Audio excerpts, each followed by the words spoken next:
The dog lunged at her throat, jaws snapping inches from her face, and she didn't flinch. Not a blink. Not a tremble. Just a whisper, "It's okay." I see the pain under all that rage. Everyone else had backed away in fear. Even the billionaire himself, used to controlling boardrooms and bulldozing competitors, had chuckled cruelly. "You'll never get near him," he said. "He's broken. Vicious. Just like the world that made him." But she didn't walk away. She kneeled. And that changed everything. Maya Patel didn't have much. A second-hand truck. A trailer she called home. A heart that had been bruised but refused to break. And a gift, some called it foolish, others miraculous, for working with damaged dogs. The ones too aggressive, too frightened, too lost. She didn't do it for money. She did it for healing. Theirs. And, in truth, her own. So when the letter came, she nearly threw it out. It was printed on thick ivory cardstock, sealed with gold. The kind of envelope that didn't belong in the cracked metal mailbox at the edge of her dusty driveway. It came from him, Roman Langford. Tech tycoon. Billionaire recluse. Widower. And owner of a dog whispered about in rescue circles like a ghost story. Kane. Half mastiff, half hellhound. Rumor had it Kane had attacked 3 handlers. Bit through steel mesh once. Was scheduled for euthanasia until Langford intervened. Not out of love, they said, but out of pride. He refused to believe anything he owned was beyond fixing. Except he couldn't fix Kane. The letter offered Maya $250,000 for 6 weeks of work. No guarantees, it read. You will fail.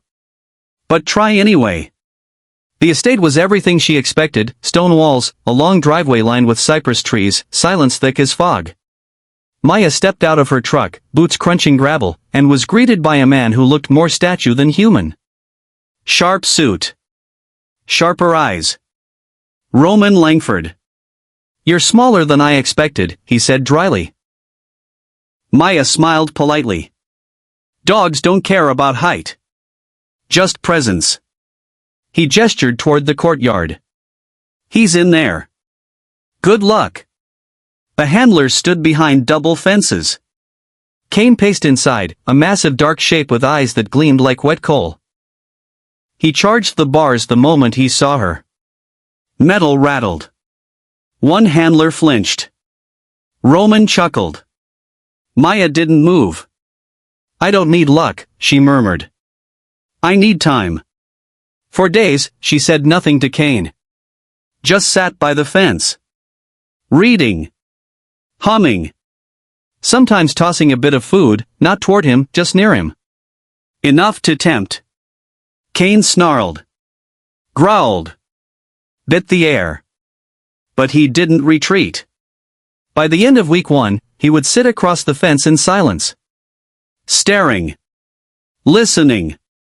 By week 2, she'd moved inside the first gate. He lunged once. She didn't scream. Didn't run. Just whispered, You don't scare me, boy. Not because you aren't terrifying. But because I know fear too well. Roman watched from a balcony, shaking his head. This is delusion, he muttered to an assistant. She'll be gone by next week. But she stayed. On day 22, Kane took food from her hand. On day 26, he let her brush his coat. On day 31, she walked him, muzzle on, 2 handlers shadowing. But still walking. Roman said nothing. Just watched. But something in his eyes had shifted. It was day 35 when everything unraveled. A storm rolled in fast. Wind howled. Lightning cracked. Somewhere, a tree split and crashed onto the perimeter fence. A worker panicked. Left a gate unlatched. Kane slipped out. Mayhem followed. Screams. Running feet. Security teams scrambling. Roman came tearing out of the house, heart hammering.